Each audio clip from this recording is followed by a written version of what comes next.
initiate recording also so that I will accept. Okay. Moving forward. So do you follow? Is there any question that you would like to ask? Any additional that you would like to give? No? Experiences? I like this idea, idealism, because this is abstraction, Students are allowed to generate ideas. Students are allowed to come anything under the sun.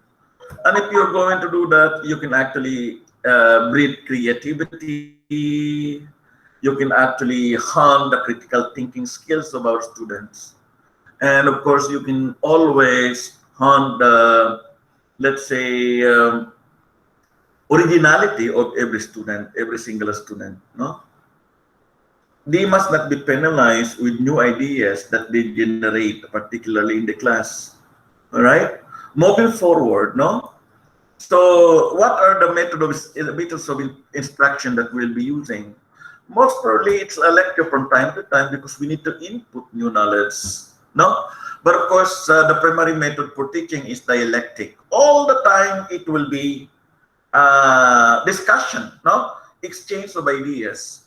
We give new materials, we ask questions, then the students would give their opinions, or we may actually pose certain questions, then eventually they will answer. When I'm teaching in the graduate school in the Philippines and in Malaysia, I only come out with one question. See? Every single meeting, I come out with one question. Because I'm expecting, or I was expecting, the students would actually be bringing so much already. Because they're professionals. They are actually trying to gain higher education, certificate, masters and PhD. So they would contribute, It would always be fun and heavenly for me because most of the time, the teaching does not actually be coming from me. Students are teaching by themselves.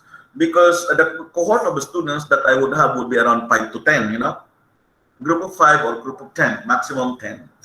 So imagine that in the classroom, in round the circle classroom, where everybody is seated together with the professor, together with me, Blackboard we don't use. We just actually stay in one table like conference, like meeting room, So I would come out with one question every single day, every single meeting. The moment I am going to, it's very easy to open a class like that. Let's say, class, what do you think about this? Okay? So before you know it, 1 hour or 2 hours would be gone. Because in discussions like that, there will be no dull moment. Everything is fun. Because everybody contributes to the discussion.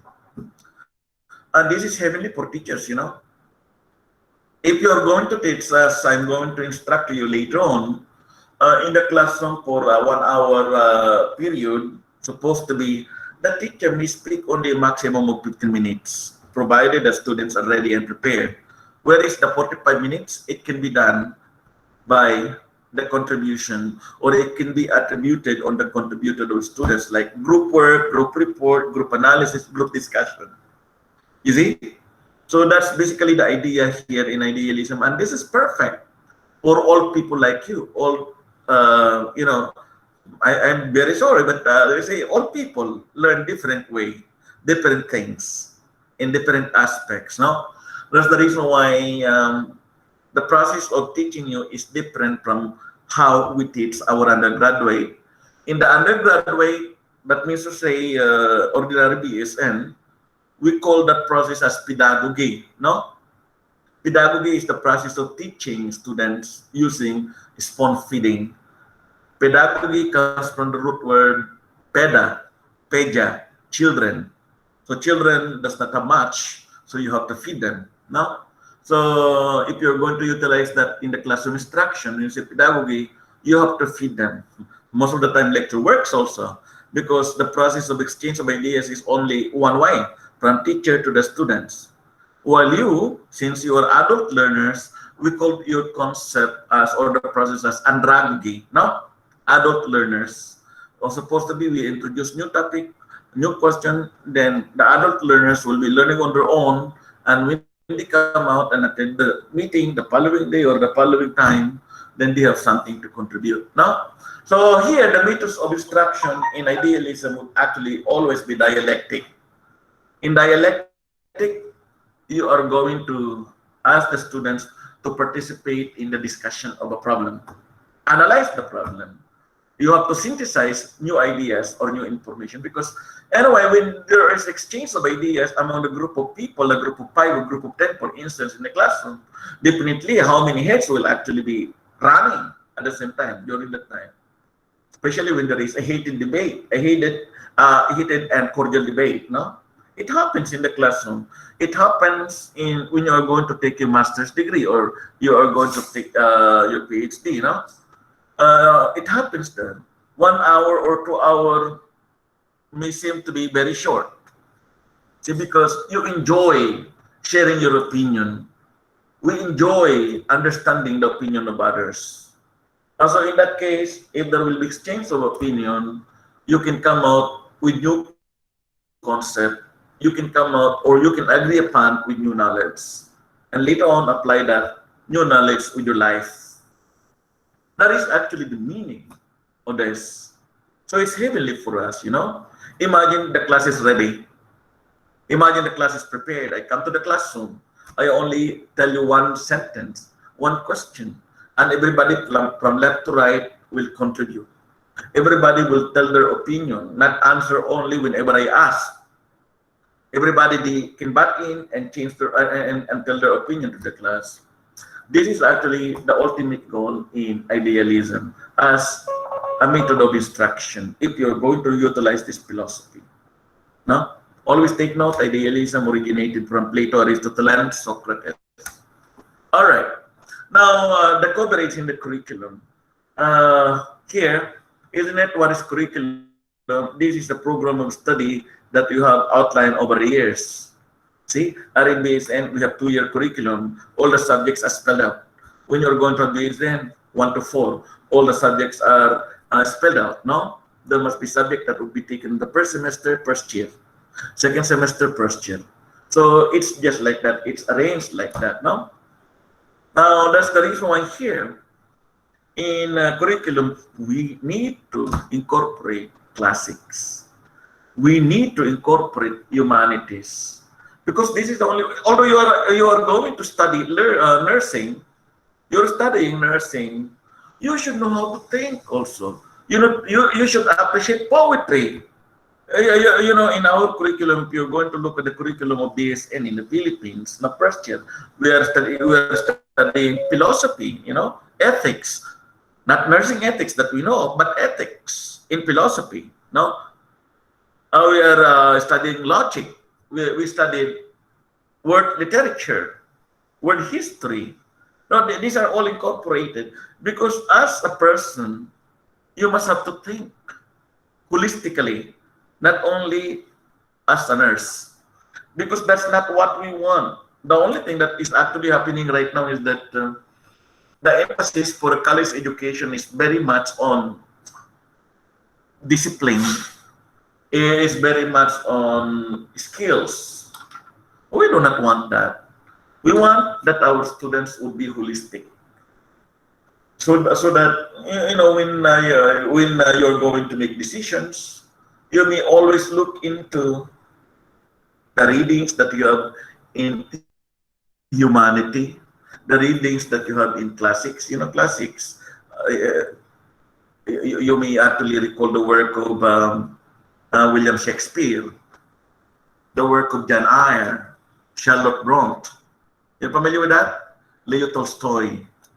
These are the classical books that you should actually have read by then. No, it will contribute to your holistic thinking. No, that's one. And of course, other than that, we have included in the curriculum specialized courses. Specialized courses, courses in classics, courses in mathematics, courses in humanity must always make a person proud. That's why nurses must be all around. Nurses must be holistic in terms of educational development. Take note of that, no? Any question about idealism? Idealism is very wonderful, no? If you come to think of it. You apply this in education, it's splendid. As long as you will trust your student. The role of a student here is to make it sure that they will generate ideas of their own. Just like what's going on, no? Before I'm going to realism. You see, in the classroom, we teach you specific skills on how to take blood pressure, right? There are steps. 1, 2, 3, 4, 5, 6, 7, 8, 9, 10. Right? Step 1, step 2, step 3, step 4. That's why during your OSCE also we take the steps. But you see, you notice the difference. When you go to the hospital, you adapt your own style. You know the principles, but you don't necessarily adapt every step of the way, because you may think that this one will go before the other. You may rearrange it as long as you're going to stick on the principle. That's exactly the point, no? We are asking you to generate your own ideas. We're asking you to generate your own style in any way possible. That's what we want in idealism. When you're going to utilize this to your classroom, you allow the students to generate their own. So that's exactly the point here. Yeah? Any questions so far? Thank you. Shall we proceed with the next? Very good.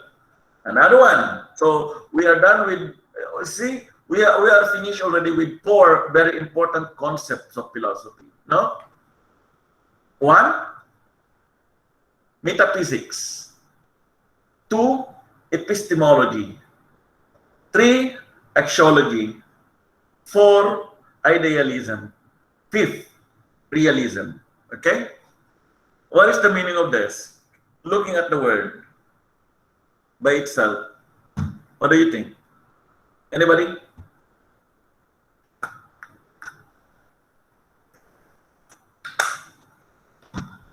Real, something real or realism, very good. Something real. The basis of reality. You see? We're going to look on the concept of reality. The first one, idealism, ideas. Now we're going to look on the concept of reality in our search for truth. So that is actually the basic idea behind realism. What do you have here? Still, Aristotle plays a very important part. Aristotle is student of Plato, of Socrates. You see? Remember the directions now? Of course, Plato is the oldest among these triumvirate philosophers, the 3 philosophers, no? Plato, Socrates, Aristotle. Aristotle was a student of Socrates. Socrates was a student of Plato. You see? So 3 generations covered. So they contributed immensely in the concepts of, in the philosophical development. Okay? Here, Aristotle was the leading proponent of realism. He started Lyceum. You know what's Lyceum? Anybody? Can you tell me what's the meaning of Lyceum? I don't know. Yeah. Lyceum basically is a school. You see? So what is that, Doctor? School? Generally, it is a school. Now, what is the concept of school in the ancient Greece? You know, if you're going to look at the history of the ancient Greece, if you have very important idea to tell, yeah, what would you do? What do you think? Are you watching old movies? Are you watching history? Are you watching romance? Something like that. Roman, people that displays Roman culture. Greece. Are you familiar with that? How do they conduct class?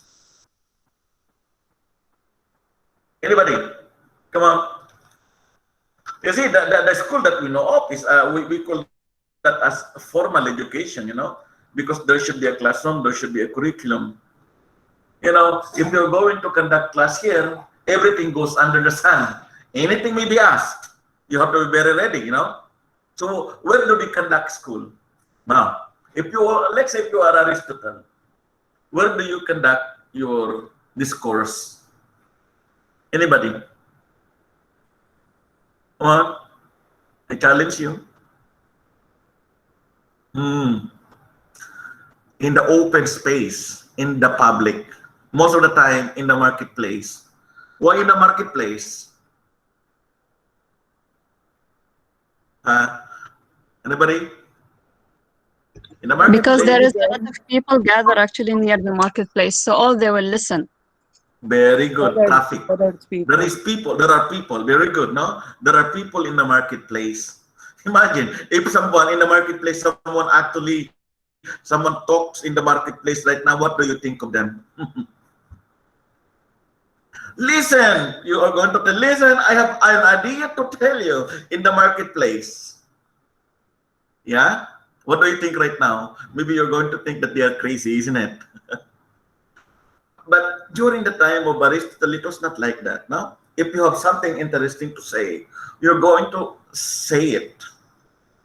Now, what happens that other people actually would come and would congregate to you, especially when you are already, when you are renowned, when you are well known already in that particular group. No, so they will come to you, maybe in appointed time. So they will come and listen to your discourse. So during your discourse, you're going to see your piece, you exchange your opinion. You see? Now, what did Aristotle do? He observed that there are a group of people who are constantly attending his class. You see? Constantly attending his discourse. So what did he do? He organized them. Now, and when he organized them, so he actually organized also the subjects that he was teaching.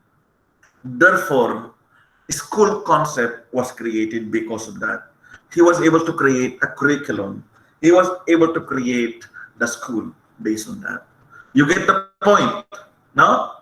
You see? Imagine when you are talking to the people in the street, you observe that there are people, common people, who are always attending your class. Aha, these people are loyal to me. These people are very interested in my talk. These people are very interested in my discourse. I might as well help them to learn more, to learn better. So this is exactly what we have here. This is exactly what Aristotle taught. That's the reason why he established Lyceum. He started Lyceum, where students are actually coming and free to go, but they follow specific curriculum in that case. Now, there will be certain point that they would discuss about mathematics. They would discuss about nature. They would discuss about ideas and so on. No? So Aristotle was the first philosopher to develop the systematic theory of logic. You see? What is the meaning of this? Aristotle, since he developed schools, the Lyceum, he came out also with a way on how an individual may actually come out with rightful thinking, logical thinking. So he was able to come out with the principles of logic. You see? What is actually logic? Explanation about the cause and effect. If this is a cause, there must be an effect. There should be an explanation of everything. That is actually the main idea of Aristotle. Going forward, no? What is actually the generic notions that we have in realism? In philosophy, we always think about this, no? Only through studying accordingly in realism, the material world, the nature, the physical world that we know of, is it possible to clarify or develop ideas? Matter is real, independent of ideas. So in this case, he contradicted the proposal and the work of Plato and Socrates. Said, in idealism, ideas are the only things that are real, that are the only things that are true. But Aristotle said, no, nature is the only thing that is the truth. Matter is truth. ideas are not. The only thing that is actually going to be considered as real would be in the word of matter. When I see it, it's real. When I don't see it, it's not real. You get the point. When I do see it, it's only an idea. The only thing that I am actually going to believe is the thing that I see. That's the reason why it mentioned to see is to believe. You see? To touch is to believe. To smell is to believe. Only things that are actually confined or present in the word of matter would only be considered as the basis of the truth. Do you understand what I mean? Class, I'll give you an example. I am actually staying on my table right now. In idealism, I may call it differently, but I know that in my ideas, this table exists. But realism does not believe that. No? See? Realism believes that when I see this, when I touch this table, it must be table. But in idealism, it will always say, I believe that there is a devil in here. So things like that, okay? That's the generic notion of realism, right? Now, do you follow? I am going to discuss this this concept, no? Aristotle's systematic theory of logic, logical thinking, logical reasoning, the role of cause and effect, no? Here in Aristotle, it begins with empirical research. There must be evidence of what you see. To see is to believe. There must be evidence of what you claim. To claim is you must have to show. Yeah. It begins in Aristotle systematic theory of logic. You are required to produce empirical evidence, right? To show the thing that is tangible. Okay? It must be real. It must be recognized or perceived by our five senses. Now here, we speculate or use dialectic reasoning that culminate into symbolic logic. We are going to symbolize. So that's actually what we do in your systematic theory of knowledge. If I at 1 is to 1 and 1, therefore I have 2. There must always be conclusion. That is actually syllogism. I assign 1 as A. If I am going to add A and B, therefore I have A plus B. If I have to add 1 and 3, therefore I have 3 and 1. You get the point, you see? So that's actually the meaning of syllogism that we can learn or derive from Aristotle's systematic theory of logic. Okay. Now here is syllogism. In syllogism, this is a system of logic or reasoning that consists of 3 parts. See? One major premise, one, then another minor premise, then there is a conclusion. So what I mentioned to you is that if you are on this concept, the cause would always be the major and the minor premise, then there will always be effect, which is always be the conclusion. A cause plus cause, there must be an effect. The cause would be a major premise plus minor premise, then there is a conclusion. I'll give you an example. I see a man and a woman holding hands and kiss one another. Therefore, they are husband and wife. You see? The conclusion is husband and wife. The major premise is kissing one another. Minor premise is that holding hands. If I'm going to combine that, I may arrive at the conclusion. Maybe I'm going to tell that they are husband and wife. You get the point? So that's how we are going to teach our student to think. We come out with systematic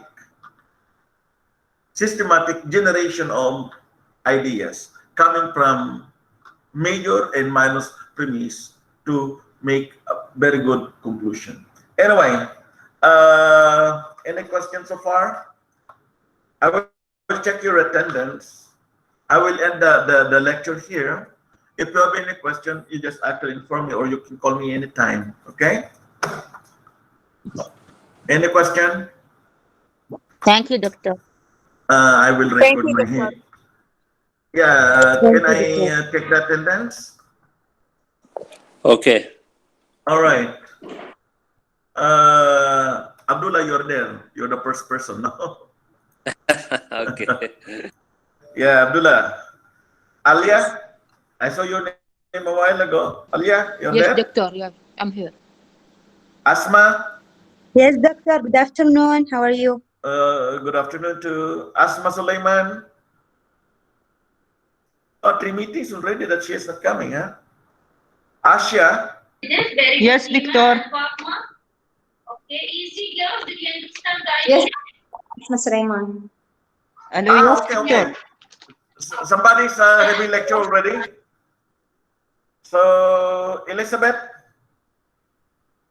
Iman, Yes, doctor. Fatma, Excuse me, Doctor. Yes. Halima. Fatma, Doctor, yes, 08. Okay. Tell you what, now, please write present in the message before I close it. That will serve as attendance because this is a recorded session. So instead of reading one by one, I believe at 12:45, you will be on break. Now, just write present, okay? Can you do that? Doctor, please, Gloria, 32. I cannot write. Gloria, you 32. cannot write? Yeah, 32, Okay, please. 32. Thank you, sir. All right, those who can write, please write present, okay? All right, thank you so much.